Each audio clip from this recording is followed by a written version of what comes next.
Day 41. I guess it comes down to a simple choice. You either get busy living or get busy dying. Andy Dufresne from The Shawshank Redemption. A wealthy man nearing the end of his days summoned his twin sons to his bedside and told them that before he died, he wanted to pass on to them the opportunity to experience the richness of life that he had enjoyed for many years on earth. Quote, "If I could do so, I would give you both the world," he told his boys. "But of course I can't. Instead, I'm leaving you both with a gift."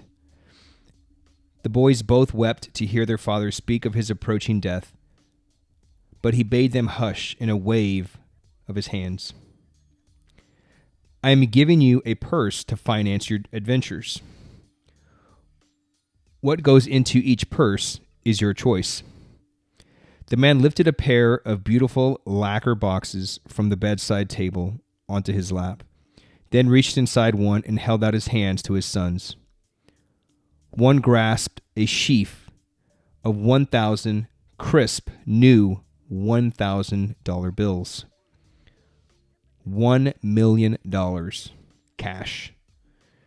In the palm of his other hand sat a shiny new copper penny. "I offer the same choice to you both. This $1 million or this single penny. Whichever you choose, you must leave it in your purse under my butler's care for 1 full month to give you time to think about how you will use it.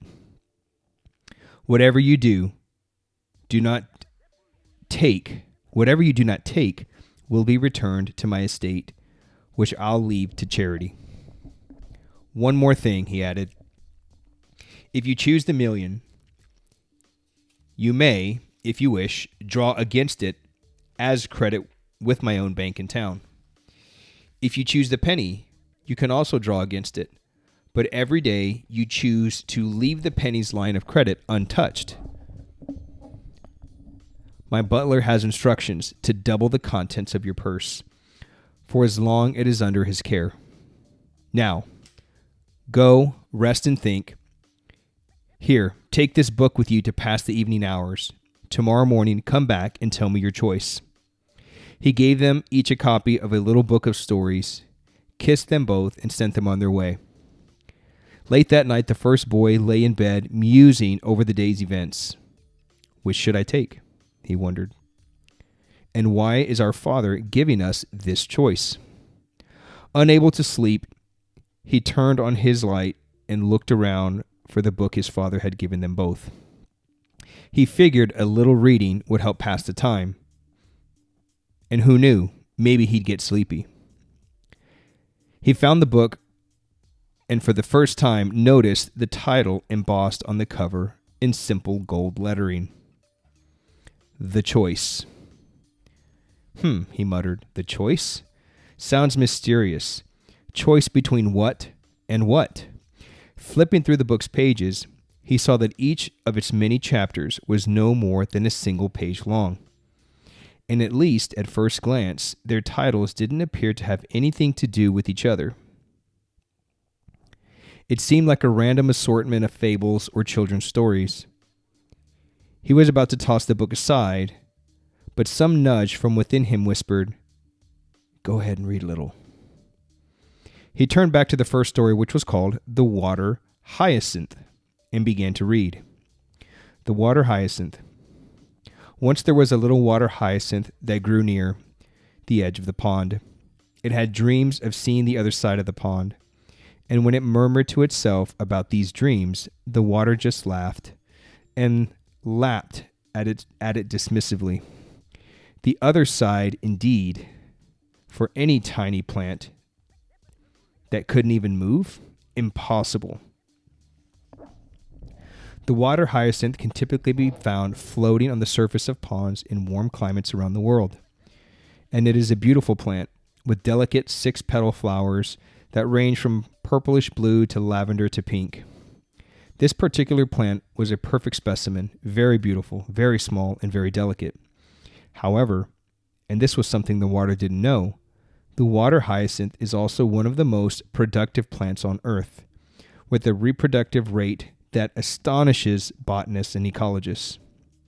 A single plant can produce as many as 5,000 seeds, but its preferred method of colonizing a new era is not to cast its seeds to the vagaries of wind and water, but instead to grow by doubling itself, sending out short runner streams that become quote-unquote daughter plants. The first day this little water hyacinth appeared, nobody but the water even noticed it was there. Nobody noticed it on the second day either, as it doubled, nor on the third or the fourth, as it doubled again and then once more. It was so insignificant, in fact, that for the first 2 weeks, even though it doubled in size every day, you would have had to search hard to see it at all. By day 15, it had reproduced to cover barely 1 square foot of water, a tiny dollop of lavender pink dotting the pond's grassy green surface.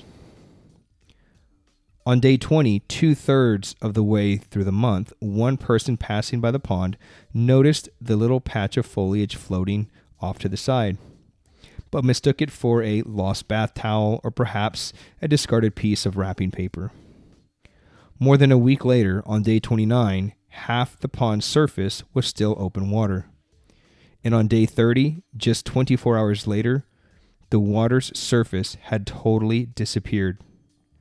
The entire pond had been taken over by a rich blanket of purple-pink water hyacinth. The boy imagined the pond, covered with the lush, gorgeous plant. Not sure what this has to do with a choice, as he said out loud. He stretched and yawned. That's enough reading for the night. He turned off the light and settled against the pillow. A minute later, he was sitting up again, switching on the light. Something prodded him to keep going and take in more of this book. Turning the page, he came to the next story, this one entitled, In the Pail. Once again, he began to read. In the Pail. 2 frogs left the safety of their swamp one day and ventured into a nearby farm to explore. Soon they found themselves in a dairy, where they found a large milk pail. Hopping into the pail, they found it was half filled with fresh cream. The 2 frogs were absolutely thrilled. They had never tasted anything so delicious. Soon their bellies were full. Feeling sleepy, they decided it was time to leave. And that's when they realized they were in trouble. They had no trouble hopping in, but how were they going to get out? The inside of the pail was too slippery to climb, and because they couldn't reach the bottom, and there was nothing for them to step on for traction, hopping to safety was out of the question too. They were trapped. Frantic, they began thrashing about, their feet squabbling for a foothold on the elusive, slippery curve of the pail's sides. Finally, one frog cried out, "It's no use, we're doomed." "No," the other frog grasped, "we can't give up. When we were tadpoles, could we have dreamed that someday we would emerge from the water and hop about on land? Swim on, brother, and pray for a miracle." But the frog only eyed his brother sadly. "There are no miracles in the life of a frog," he croaked. "Farewell," and he sank slowly out of sight. The second frog refused to give up. He continued paddling in the same tiny circles over and over, hoping against hope for a miracle. An hour later, he was still paddling in his futile little circle. He no longer knew why. His brother's dying words clutched at his thoughts as fatigue tugged at his tiny little muscles. Was my brother right? He thought desperately. Are there no miracles in the life of a frog? Finally, he could swim no more. With the whimper of anguish, he stopped paddling and let go, ready to face his fate. But by the time the boy was no longer reading, unable to keep his eyes open any longer, he had fallen asleep. As the frog paddled in his desperate circle, refusing to give up, somewhere in the back of his mind, though, the boy had already guessed how the tale of the 2 frogs would turn out. And his guess was pretty much the way the story's last paragraph did, in fact, read. Yet to his surprise, unlike his brother, the second frog did not sink. In fact, he stayed right where he was, as if suspended in midair. He stretched out a foot tentatively and felt it touch something solid. He heaved a big sigh, said a farewell to his poor departed big brother, then scrambled up on top of the big lump of butter he had just churned, hopped out of the pail and off toward his home in the swamp. That night the boy dreamed of frogs paddling on a bed of flowers, floating on a pond of pennies. The wealthy man's other son lay awake at night too, but he never opened his copy of the storybook their father had given them. He was too busy to think to sleep or read. He had made his decision the moment his father held out that sheaf of $1,000 bills. He was already making big plans for his next 31 days. When morning came, he sprang into action. After notifying his father of his choice, he opened his $1 million line of credit at his father's bank. Next, he hired an executive director to help him execute his ambitious plan. And the two rented out a hotel suite in the center of the town, where they conducted interviews for the next 6 days. By the week's end, they had hired a staff of the sharpest financial advisors, marketing analysis, and investment experts available. The group spent the second week researching, brainstorming, and drafting strategies to help the wealthy man's son transform his $1 million windfall into a genuine fortune. By the beginning of week 3, they were locked and loaded and ready to rumble. And off they marched into the battlefields of commerce and speculation to turn the boy's millions into billions. A few days later, the boy decided to pay a visit to his brother to see what he was doing with his million. But when he arrived, he found to his astonishment that his brother had turned down the million and taken the penny instead. I went to see father again that day after we all met, the first boy told his brother. And his butler gave me a peek into the purse. My lone penny had been joined by a companion. On the third day I went back, peeked in again, and now saw 4 pennies. On the 4th day, there were 8. The brother listened in disbelief as the boy continued describing his insignificant little pile of pennies. On day 5, there had been 16 pennies. On day 6, 32. And by the week's end, the boy had amassed a whopping nest egg of 64 cents. By the end of the second week, the cache of pennies was just shy of $90, $81.92 to be precise. Not even enough to pay for a decent dinner for the two at a hotel where his brother's ace financial team had their base of operations. Now, a few days into the third week, the purse had grown to $655.35. Barely enough to sustain the boy on his own for a week. "You poor sap," cried his brother. "I can't believe you went for the penny." "But it's not too late. Visit our father. See if he'll let you change your mind. Even if he gives you only half your million, it's certainly better than scrapping by on what you've got now. Or at least let me help. I can't stand the idea of you venturing out into the world with scarcely enough to feed yourself for a week." But the first boy wouldn't hear of it. That night, the old man died peacefully in his sleep. Toward the end of the month, the second boy's executive director brought him some worrisome news. The markets had gone a bit soft, and the team's earlier rosy projections would need to be revised downward. The boy thanked him and waited anxiously for the next report. On the morning of day 31, the day on which the boys were to visit the butler and finally receive their purses, the executive director came back with his final report. He shuffled his feet and cleared his throat. For a minute, asked for a glass of water, and then began his report by saying that the bad news was mixed.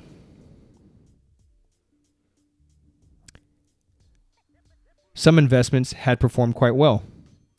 Others had suffered. All in all, the boy had made a modest gain.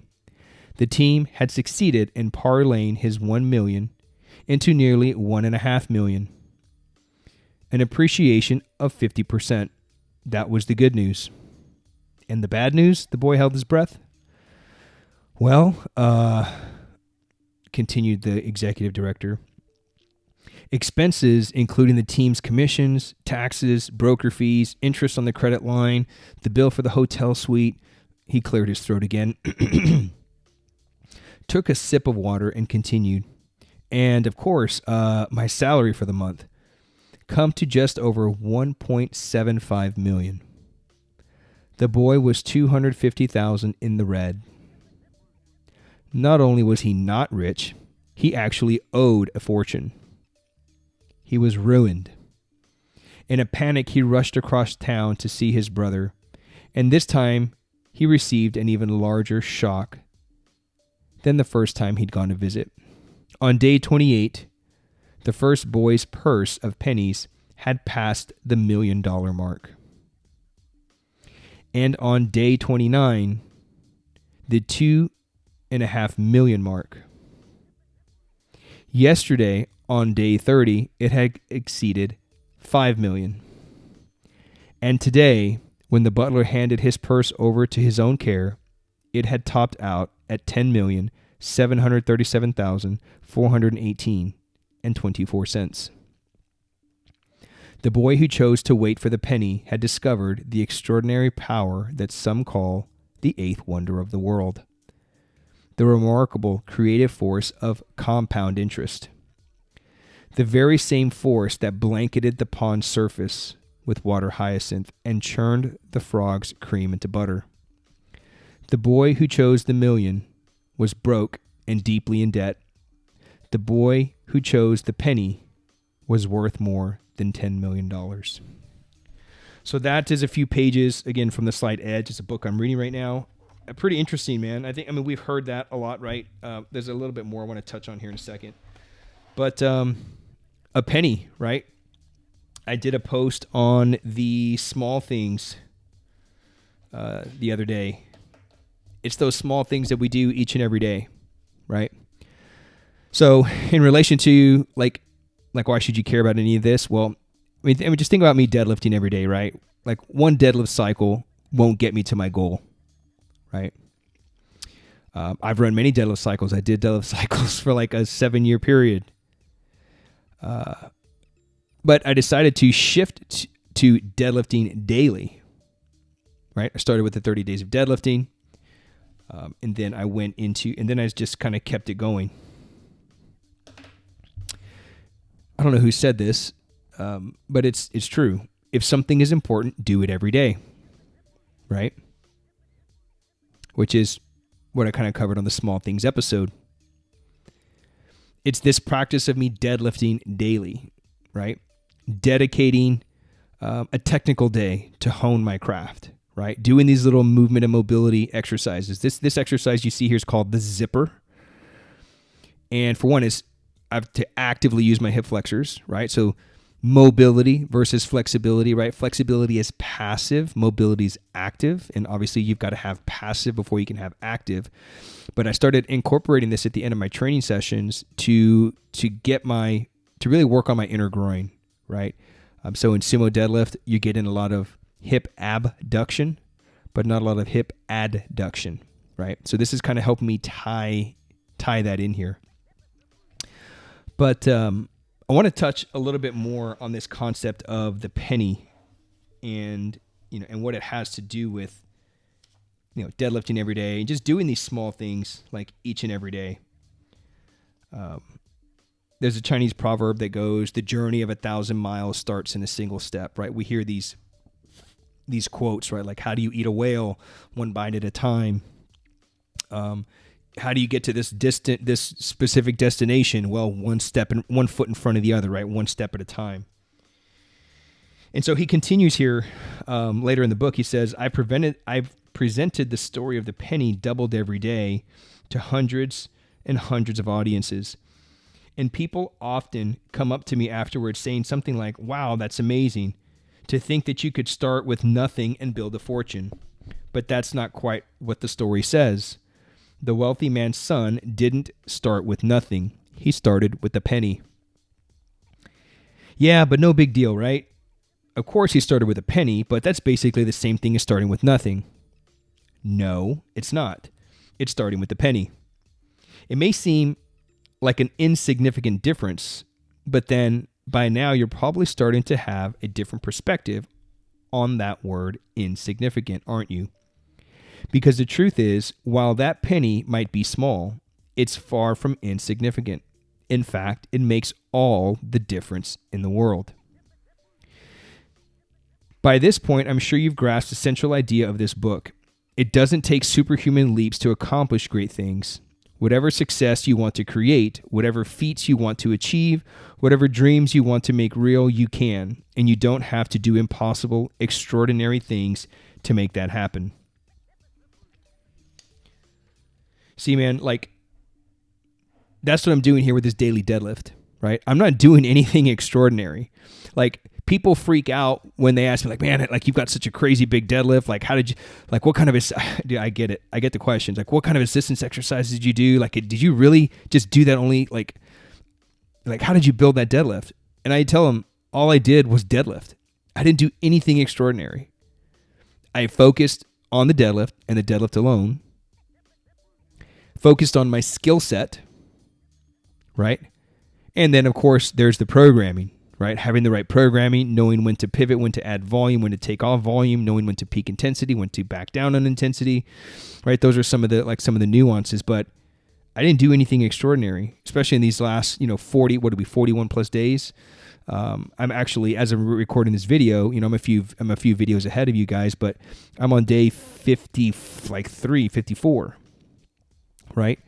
But I haven't done anything extraordinary. I'm not doing a whole bunch of like accessory exercises. Yeah, I've thrown in the Zercher squat from time to time. Maybe I'll do the conventional deadlift, but I'm still just deadlifting. I'm still just training that hip hinge pattern. And actually, the Zercher deadlift, the Zercher squat, I do a couple of different variations. So I have more of a traditional squat variation where you see me, I'll literally just squat. But then there's a variation of the Zercher where I sit my hips back further, which is what I did in today's session, where I hip hinge more than a traditional squat, right? But it's still all in that same realm. But I'm not doing any isolation exercises. I'm not doing anything extraordinary, right? Back to the book, he says, but you have to do something. You have to start with a penny. Success doesn't come out of nowhere. It can't be conjured up out of thin air, brought to you by the genie from Aladdin's lamp, simply because you rubbed it and thought good thoughts. Success does come from a small beginning, often a beginning so tiny that it seems invisible, and most people miss it. But there has to be a beginning.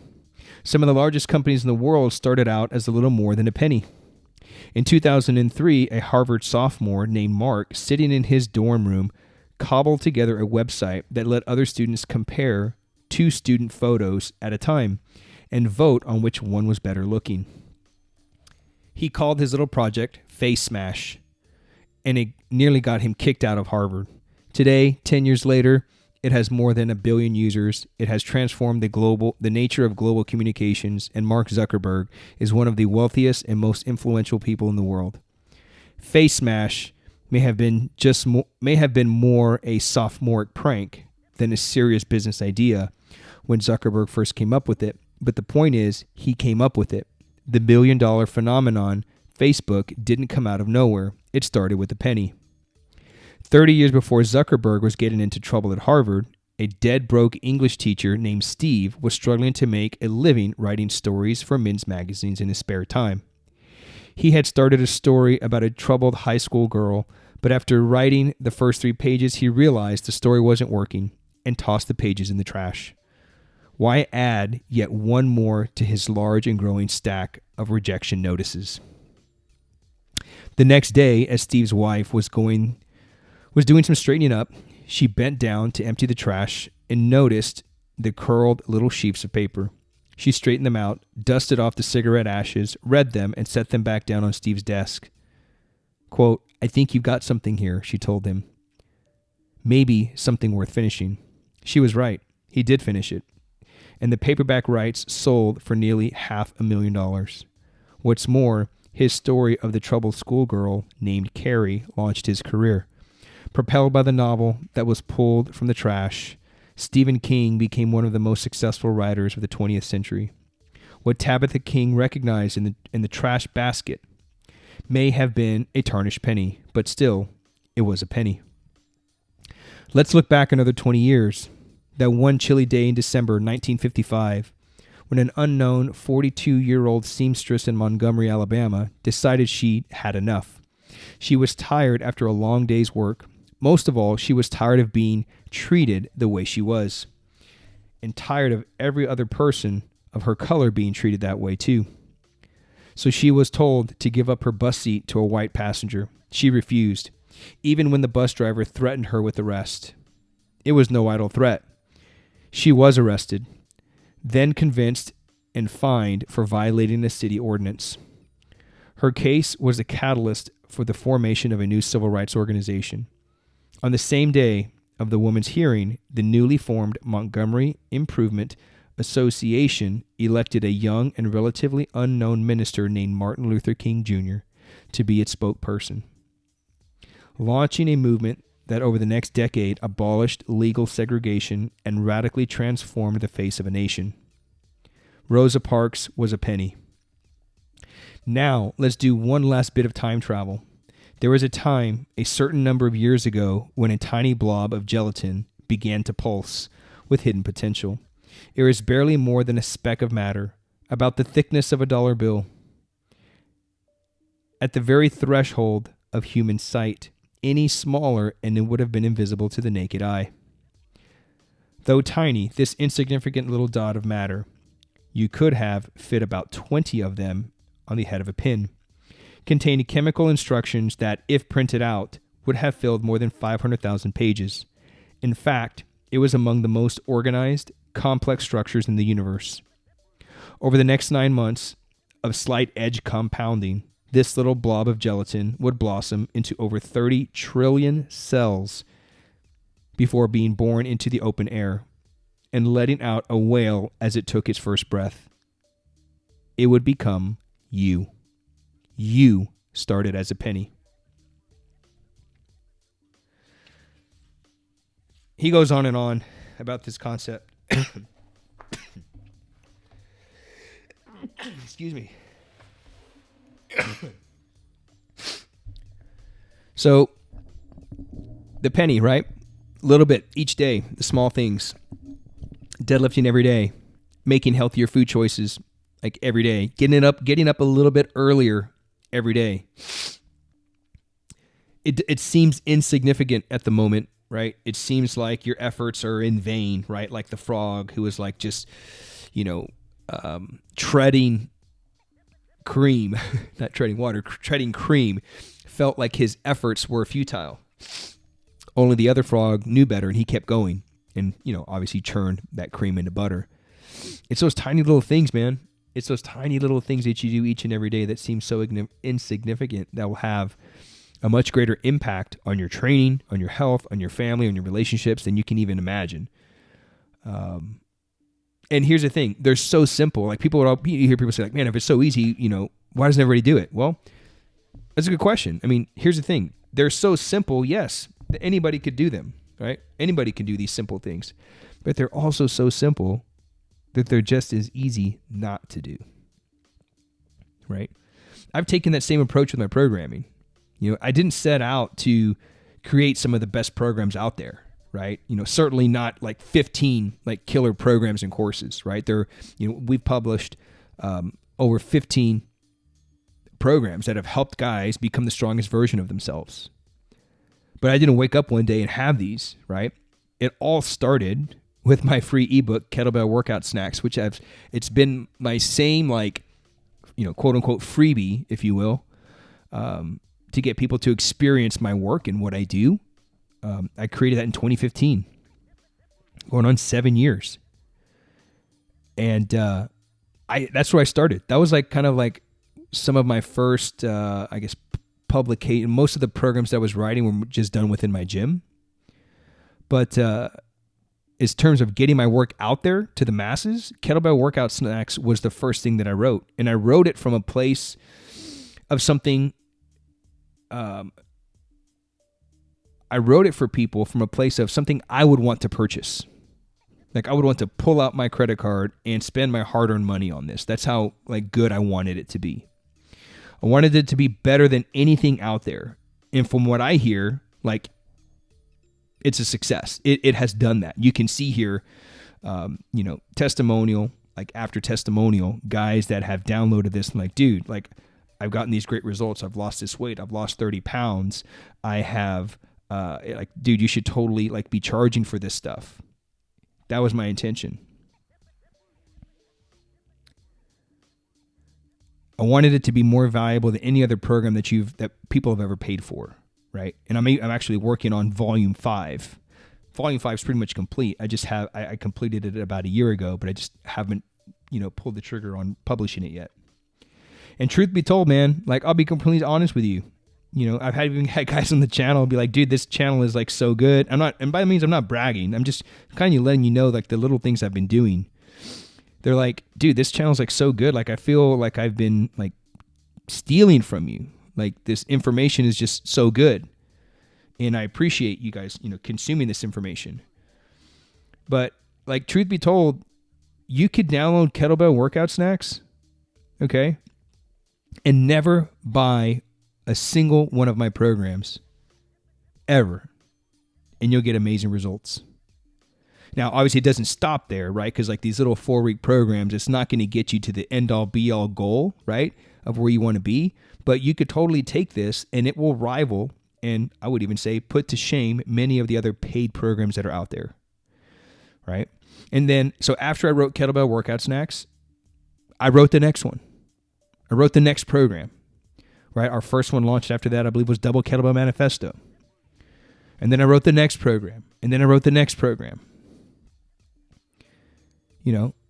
And it's just these little things. Each day I wrote one program. Each day I wrote one program and tried different things, and we tried them and tested them.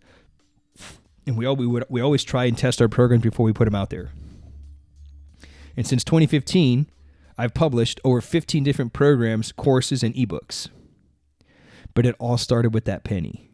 It all started with that first program. My deadlift, I didn't get to 290 kilos out of thin air. Right? I didn't get it there out of thin air. I could barely even break 350. That's what I talked about from episode number 1 when I told the backstory of why I'm doing this Deadlift Daily.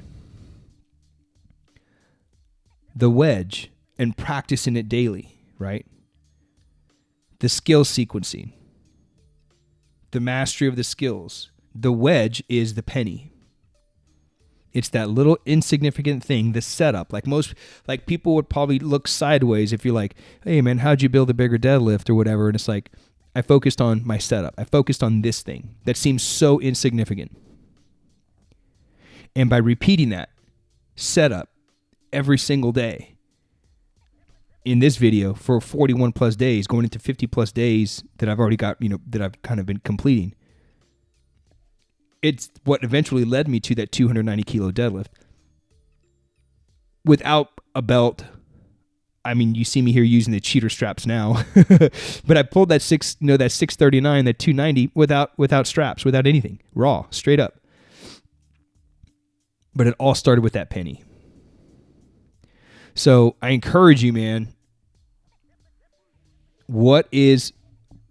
I'll close with this one story. I'll close with this last story. I don't know where a friend of mine told me this. I don't know where it came from. I don't know who the original author is. But I just call it the orange story. The orange story. And so the orange story goes like this. There's this guy who's, let's just say 300 pounds. He's overweight, big time. And he goes to see his doctor, and his doctor's like, look, man, you're going to die. You're going to die if you don't make changes now.